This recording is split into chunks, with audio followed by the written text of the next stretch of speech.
terkait ya, dengan posisi tersangka saudari PC.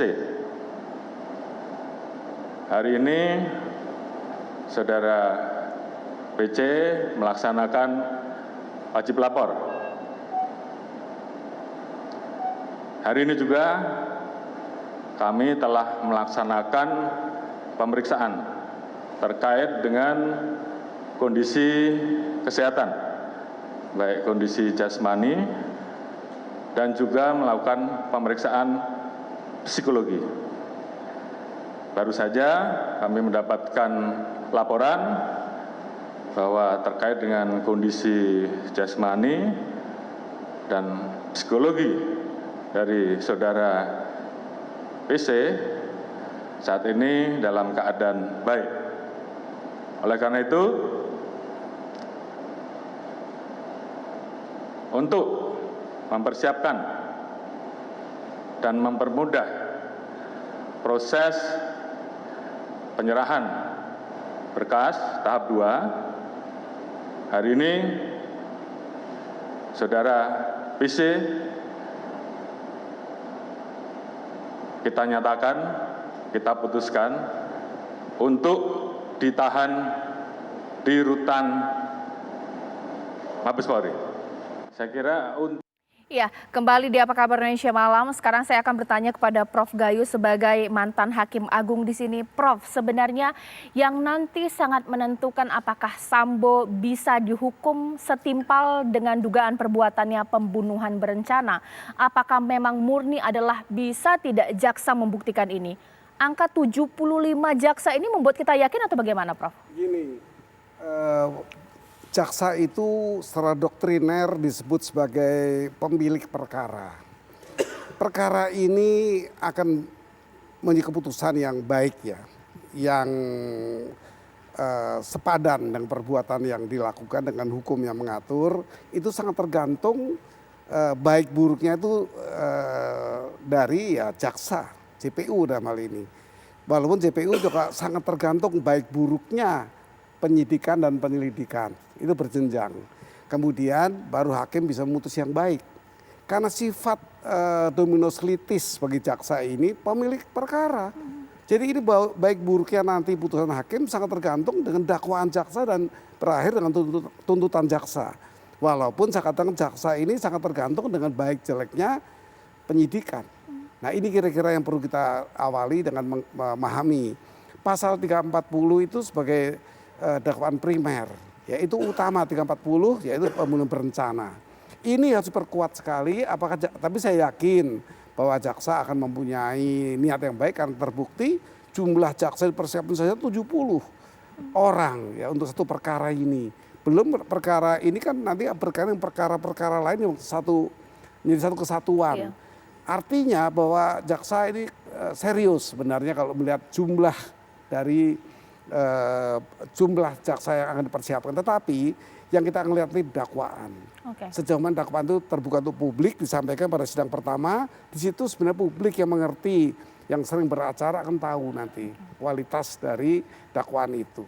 Nah, menarik di sini Bang Saur. Apa yang dikerjakan oleh yang punya perkara jaksa ini juga sangat bergantung dengan sebaik apa proses penyidikan yang sudah dilakukan. Kita tahu sempat ada kritikan tidak terlalu jelas nih anatomi kasus unsur pembunuhan berencana. Apakah nanti ini membuat jaksa bisa memberikan dakwaan yang cukup atau bagaimana, Bang Saur? Kita harus memulai kasus ini kan sebenarnya kemuliaan kepolisian itu kan karena diawasi oleh publik. Harus kita mulai dari sana. Artinya ada rekayasa yang sempurna, kemudian dan ada obstruction of justice. Tapi perjuangan publik, pengacara Pak Marty dan kawan-kawan, ada juga lembaga yang lain melaporkan seperti kami Ferdy Sambo, kemudian ini terungkap.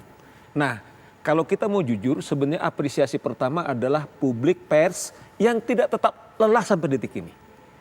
Sebab kebayangkan, andaikan kemudian pers, kemudian sosial media tidak kemudian teriak, apakah ini terungkap? Saya masuk kemudian dari sana. Pak Caca, betul memang.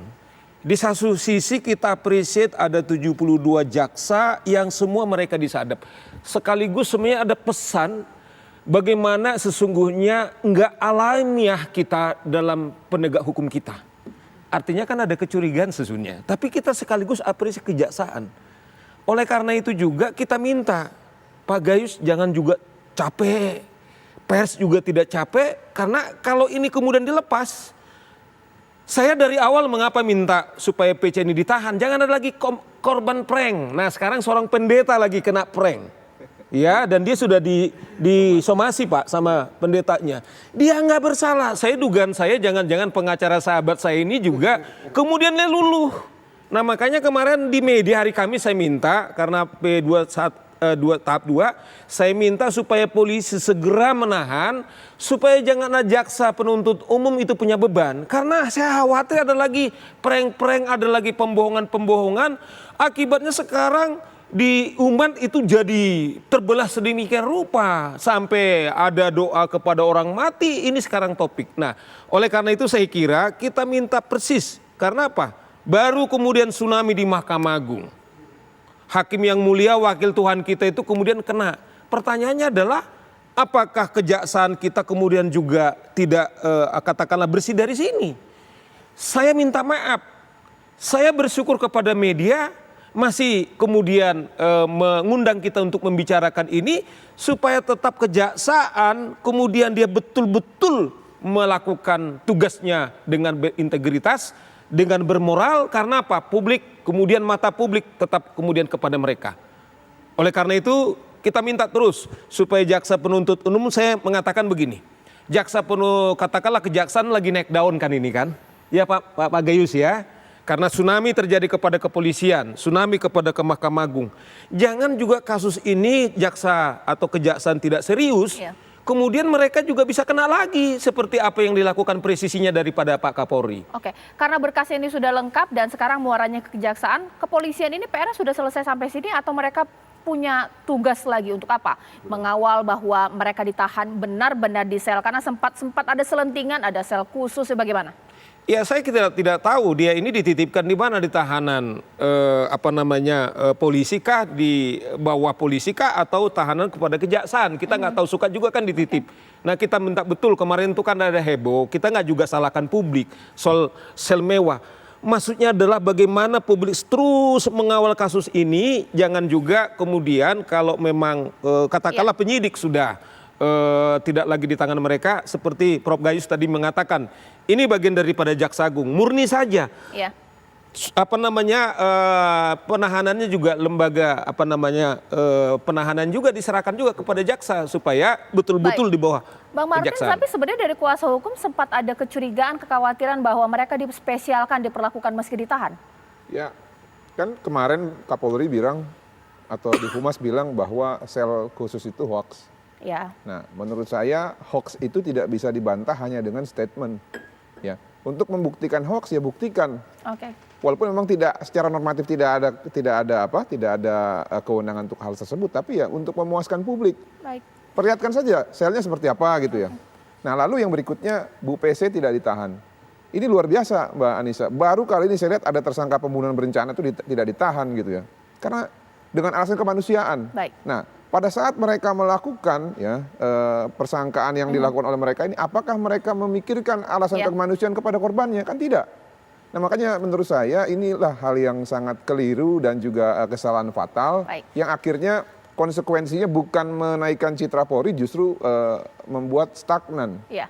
Jadi upaya-upaya perbaikan itu tidak inline dengan apa yang dilakukan mengenai statusnya PC ini. Nah ini yang awalnya saya pikir yang akan mengangkat rop itu jaksa, tapi ya kita lihat bahwa Kapolri melakukan penahanan. Ya. Nah mudah-mudahan ini bukan hanya sekedar formalitas dan nanti pada saat dialihkan status penahanan ke kejaksaan diajukan penangguhan penahanan dan disetujui. Mudah-mudahan jangan sampai situ. Ayo mari kita kawal. Dari Kompolnas saya minta nanti tanggapannya karena sempat ada kecurigaan, pengistimewaan masih ada, sempat juga ada hoaks mengenai sel mewah. Pak Yusuf jawab usai jeda berikut di Apa Kabar Indonesia Malam.